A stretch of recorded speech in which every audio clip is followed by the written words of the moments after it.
22 जून 2025 रात के अंधेरे में ऑपरेशन मिडनाइट हैमर शुरू हुआ। अमेरिका ने ईरान की न्यूक्लियर कैपेबिलिटीज को निशाना बनाया। मुख्य लक्ष्य फोर्डो, नतांज और इस्फहान। एयर और सी पावर का इस्तेमाल किया गया। सरप्राइज एलिमेंट सबसे अहम था। हमला तेज, सटीक और अप्रत्याशित था।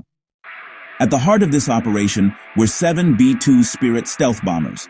These flying-wing aircraft are technological marvels designed to penetrate heavily defended airspace undetected. Their unique shape and advanced materials make them nearly invisible to radar.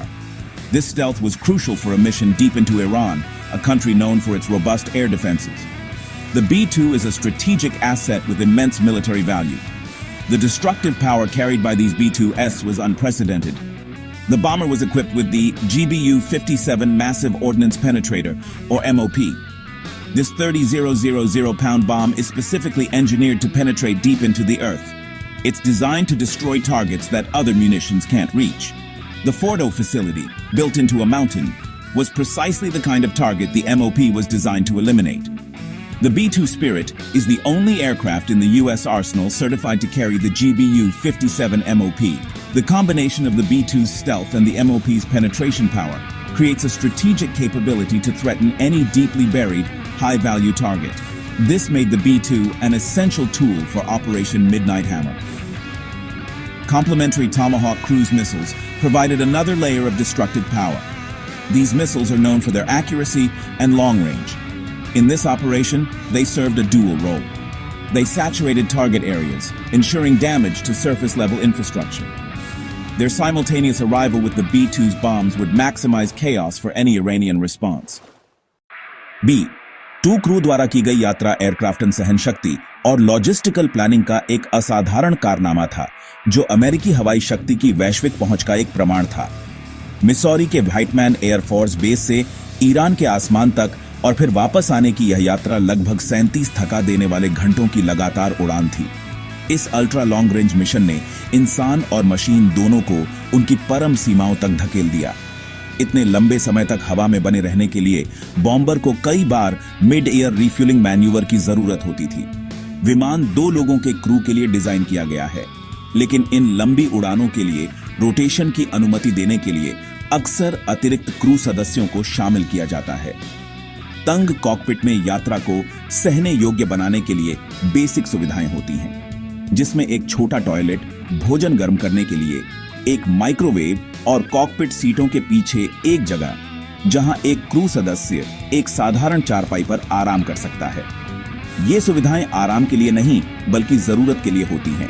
यह सुनिश्चित करने के लिए कि पायलट अलर्ट रहे और एक दिन से ज्यादा हवा में रहने के बाद अपने जटिल कार्यों को सटीकता के साथ पूरा करने में सक्षम हो। जिस क्षण वे अमेरिकी हवाई क्षेत्र से निकले, सातों B-2 बॉम्बर ने सख्त रेडियो साइलेंस बनाए रखा। अपने ट्रांसमिशन को इंटरसेप्ट होने से रोकने के लिए सभी स्टैंडर्ड कम्युनिकेशन को बंद कर दिया। पूरा मिशन इलेक्ट्रॉनिक साइलेंस और डाइवर्जन के एक कंबल में ढका हुआ था, जिससे बॉम्बर रात के आसमान में उड़ते हुए भूतों की तरह थे। वे सहायता प्रदान करने वाले हवाई संपत्तियों के एक बड़े जटिल पैकेज का हिस्सा थे। ऑपरेशनल प्लानिंग और निष्पादन का ऐसा स्तर दर्शाता है जिसे ईमानदारी से कहूं तो दुनिया की कुछ ही सेनाएं कर सकती हैं। हमले के तुरंत बाद अमेरिकी अधिकारियों ने ऑपरेशन मिडनाइट हैमर को एक शानदार मिलिट्री सफलता घोषित करने में तेजी दिखाई। पेंटागन का आधिकारिक बयान एक त्रुटिहीन रूप से निष्पादित मिशन का था, जिसमें दावा किया गया था कि ईरान की परमाणु संवर्धन क्षमताएं गंभीर रूप से कम, यदि पूरी तरह से नष्ट नहीं, तो कर दी गई थीं। इस आकलन को बाद में जारी सैटेलाइट इमेजरी द्वारा आंशिक रूप से पुष्ट किया गया, जिसने पुष्टि की कि फोर्डो सुविधा विशेष रूप से को महत्वपूर्ण संरचनात्मक क्षति हुई थी। हालांकि स्वतंत्र विश्लेषक अधिक सतर्क थे, यह देखते हुए कि हालांकि विनाश काफी था, लेकिन अत्यधिक मजबूत साइट पूरी तरह से नष्ट नहीं हुई थी। एक महत्वपूर्ण और सकारात्मक परिणाम, जिसकी पुष्टि ईरानी स्रोतों और अंतरराष्ट्रीय परमाणु ऊर्जा एजेंसी दोनों ने की थी, वह यह था कि किसी भी साइट पर कोई रेडिएशन लीक नहीं पाया गया। ईरान की प्रतिक्रिया भयंकर निंदा और प्रतिशोध के जिद्दी वादों की थी। तेहरान ने तुरंत इस हमले को अकारण आक्रामकता का एक कार्य और अपनी राष्ट्रीय संप्रभुता का ब्लेटेंट उल्लंघन बताया।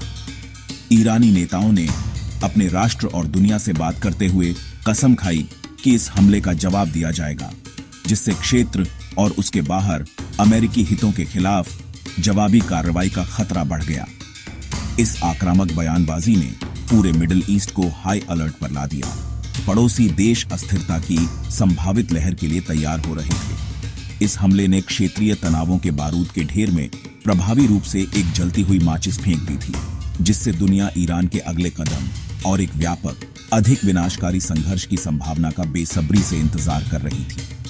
अंतर्राष्ट्रीय समुदाय ने चिंता और शांति की अपीलों के मिश्रण के साथ प्रतिक्रिया व्यक्त की।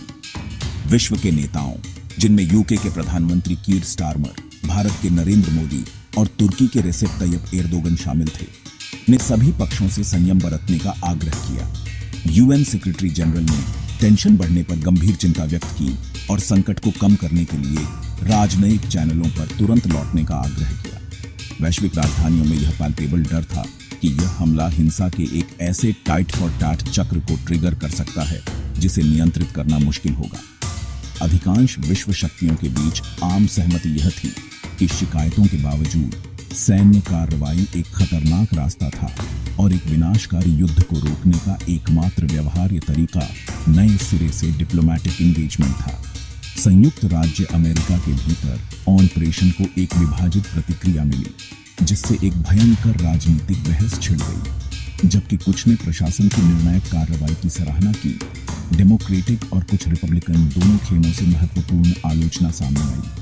विवाद का मुख्य बिंदु कांग्रेस को दरकिनार करके और उसकी अनुमति के बिना एक बड़ा सैन्य हमला शुरू करने का निर्णय था, जिससे कार्यकारी युद्ध शक्तियों पर लंबे समय से चली आ रही बहस फिर से शुरू हो गई। आलोचकों ने तर्क दिया कि ऐसी एकतरफा कार्रवाई ने एक डेंजरस प्रेसिडेंट स्थापित किया। कई लोगों ने यह भी नोट किया कि ऑपरेशन का परमाणु स्थलों पर संकीर्ण ध्यान बजाय व्यापक शासन परिवर्तन के एक विशिष्ट रणनीतिक पसंद को उजागर करता है, लेकिन एक ऐसा जिसका दीर्घकालिक परिणाम और रणनीतिक बुद्धिमत्ता हमले के बाद के तनावपूर्ण दिनों में गहराई से अनिश्चित बनी रही।